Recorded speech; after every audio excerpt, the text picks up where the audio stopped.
रासायनिक खाद व जैविक खाद।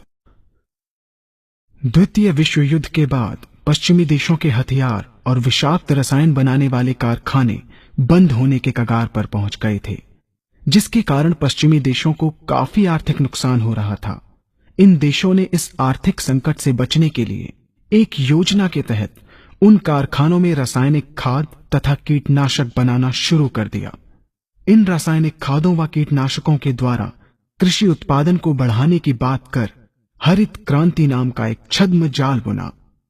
भोले भाले किसान अधिक उत्पादन के लालच में फंसकर रासायनिक खाद व कीटनाशकों का प्रयोग करने लगे। बैलों की जगह ट्रैक्टर से जुताई होने लगी। शुरुआत में कम रासायनिक खादों के प्रयोग से अधिक उत्पादन हुआ। धीरे धीरे रासायनिक खादों के प्रयोग के कारण भूमि की उर्वरा शक्ति क्षीण होने लगी, जिसकी वजह से उत्पादन घटने लगा तथा फसलें कमजोर होने लगी। फसलों के कमजोर होने के कारण उनमें रोग व कीट लगने लगे। रोग व कीटों से फसल की सुरक्षा के लिए और अधिक कीटनाशकों का प्रयोग होने लगा। एक तरफ ज्यादा उत्पादन के लिए अधिक रासायनिक खादों का प्रयोग होने लगा, वहीं दूसरी तरफ फसलों को रोग व कीटों से बचाने के लिए अधिक विषाक्त कीटनाशकों का प्रयोग बढ़ गया, जिसके कारण उत्पादन लागत बढ़ी और किसान को लाभ कम होने लगा, बल्कि छोटे किसान कर्ज में डूबने लगे। धीरे धीरे भूमि की उर्वरा शक्ति क्षीण होने से भूमि बंजर होने लगी। रासायनिक खाद व कीटनाशकों के कारण खाद्यान्न भी विषाक्त हो गए तथा जलवायु भी प्रदूषित हो गई, जिसके कारण मानव पशु पक्षियों के स्वास्थ्य पर प्रतिकूल प्रभाव पड़ा, जिसका परिणाम आपके सामने है। मानव स्वास्थ्य पर रासायनिक खादों के पड़ने वाले प्रभाव को आप ऐसे समझें। जब किसान फसल में रासायनिक खाद डालता है तो रासायनिक खाद में उपस्थित विषाक्त रसायन जल में घुलकर सबसे पहले जल को प्रदूषित कर भूमि के अंदर उपस्थित केचुए व सूक्ष्म जीवाणुओं को मार देता है।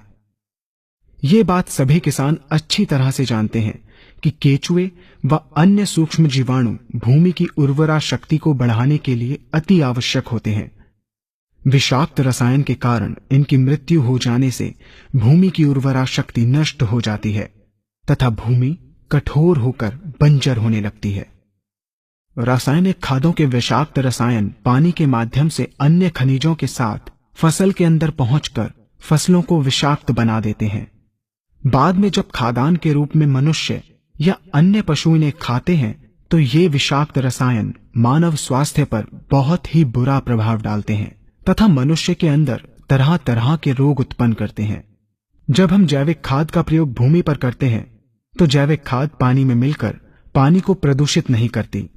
जैविक खाद भूमि के अंदर उपस्थित उर्वरा शक्ति को बढ़ाने वाले जीवाणु तथा केचुओं की संख्या को तीव्रता से बढ़ाती है, जिससे भूमि की उर्वरा शक्ति बढ़ती है तथा भूमि छिद्र युक्त एवं भुरभुरी हो जाती है, जिससे वायु और प्रकाश भूमि के अंदर गहराई तक प्रवेश करते हैं, जिसके कारण भूमि में तापमान एवं आर्द्रता का संतुलन बना रहता है और फसलें मजबूत होती हैं।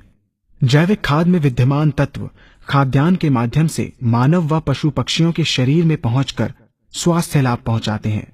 जैविक खादों के प्रयोग से फसलें अच्छी और मजबूत होती हैं, जिसके कारण उन पर रोगों एवं कीटों का ज्यादा प्रभाव नहीं पड़ता।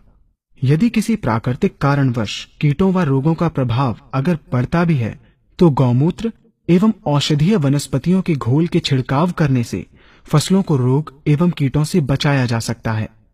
गौमूत्र एवं अन्य प्राकृतिक औषधियों के मिश्रण के छिड़काव से फसलों का कम लागत में बचाव हो जाता है तथा वातावरण पर भी कोई दुष्प्रभाव नहीं पड़ता। यहाँ हम आपको तालिकाबद्ध तरीके से दोनों